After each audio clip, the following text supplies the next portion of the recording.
जिम्मेदारी का होला मालूम बा?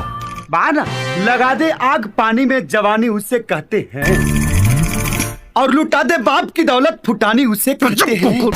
तो भाई लोग एक बार फिर से स्वागत करता हूं हम अपने चैनल मतवाला न्यूज़ में। जी हाँ दोस्तों, आप सभी को बता दूं कि खेसारी लाल यादव जी का फिल्म, जी हाँ तो खेसारी लाल यादव जी का फिल्म संघर्ष 2 कब रिलीज होने वाला है। जी हाँ तो खेसारी लाल यादव जी का बेटी इस मूवी में, जी हाँ तो इस मूवी में कलेक्टर का रोल लेने वाला है। जी हाँ तो आप लोगों को एड्रेस से पता लग ही होगा कि कलेक्टर का रोल लेने वाला है, और खेसारी यादव जी खुद ही, जी हाँ तो खेसारी यादव खुद ही पुलिस में रोल लेने वाला है। जी हाँ तो पुलिस में रोल नहीं, बहुत ही हल्का शूटिंग तो चल रहा है अभी। जी हाँ दोस्तों, अभी शूटिंग चल रहा है पर अभी फाइनली तैयार नहीं हुआ है। जी हाँ तो आप सभी बता दूं कि गोरखपुर में तैयारी हो रहा है, फिल्म शूटिंग चल रहा है। जी हाँ तो आप सभी को बहुत ही जल्द ये सिनेमाघरों में दिखाया जाएगा। जी हाँ तो संघर्ष 2। जी हाँ तो खेसारी यादव जी का बेटी कृति, जी हाँ तो कृति कलेक्टर में रोल लेने वाली है। जी हाँ तो बहुत ही हाई लेवल का मूवी है। जी हाँ तो दोस्तों, आप सभी को बता दूं कि इसका क्लिप तो बहुत रिलीज हो गया है यूट्यूब पे। जहाँ तो क्लिप छोटा यूट्यूब पे रिलीज हो गया है, पर इसका मूवी अभी तक रिलीज नहीं होगा, क्योंकि